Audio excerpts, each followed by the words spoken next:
ढांचारू आस बाहरी पाइब सुजोग असुमारी।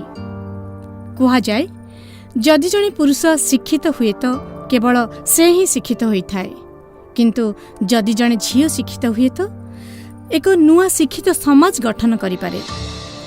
झील मानकर शिक्षा विज्ञान और विकासर धारारे परिवर्तन आनी थाए।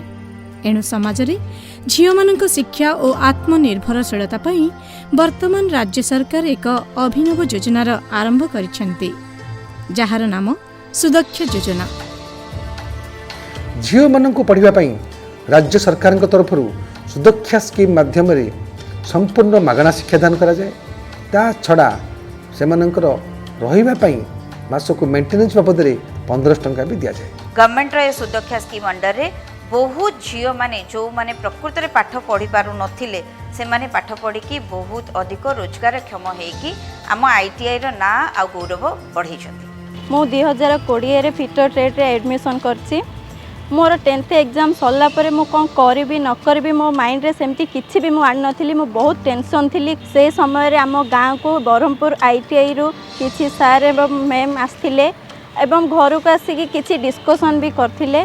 सेतेले मैम कर कथबार्ता सार मान कथबार्ता शुणी मो मामा बहुत खुशी होते एवं मो मन रे गोटे दृढ़ आनथिले तू आईटीआई रे जॉइनिंग करे तू तो लाइफ रे किछि करि परिबु। तांके देखैथिबा रास्ता को जाई मु आज टाटा एडवांस रे सिलेक्शन हेची। झील मानक पास आउट हबा पूर्वरु ताको हाथ रे प्लेसमेंट सुविधा पाई जाउचंती, जो थिरे कि बहुत बड़ा एमएनसी कंपनी जागो योगदान दउचंती।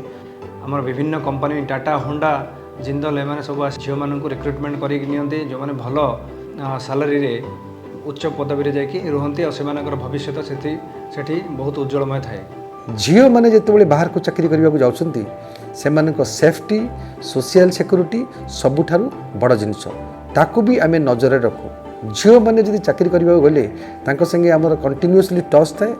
ता छड़ा मासकू 1500 टंका भी स्टाइपेंड बाबद रे हमकू चाकरी कला परे भी वर्षे जाए दो। पेट पई पाठ एमती माने नहीं पिला जाई चाकरी करिवे, पिला माने भी घरे बसी निजको उत्कर्ष मानर उद्योगी हे परिबे। एई धৰণৰ ट्रेनिंग भी दिया जाए। इमिडिएटली एनएसक्यूएफ सिलेबस किंबा गवर्नमेंट द्वारा निर्धारित सिलेबस कंप्लीट करबा सह इंडस्ट्री डिमांडिंग प्रोसेस गुडा को मध्य स्टडी करछथि। भारतर नामजादा कंपनी टाटा एडवांस सिस्टम रु आरंभ करके टीवीएस योकोहामा एवं स्नाइडर सारा भारत वर्ष रे कोण अनुकोण रे छात्र छात्री माने चाकरी पाइछंती। मते आंध्र प्रदेश रो फॉक्सलिंक कंपनी रे जॉब मिल जाईची, तेणु मु बहुत खुशी अछि। मु सिलेक्ट हे जाईची टाटा एडवांस रे हैदराबाद रे नेक्स्ट मंथ रे भी मु जाउची टाटा, तो बहुत खुशी लागुची। थैंक यू आईटीआई जोडा कि मु फिटेड ट्रेड रे पढी के आज बहुत गर्वित महसूस करछि। गर्वर सह कहूची I am skilled in Odisha. अधिक विवरणी पाई निकटस्थ सरकारी आईटीआई बा गंजाम जिलार 5टी सरकारी आईटीआई यथा ब्रह्मपुर, छत्रपुर, शेरगढ़,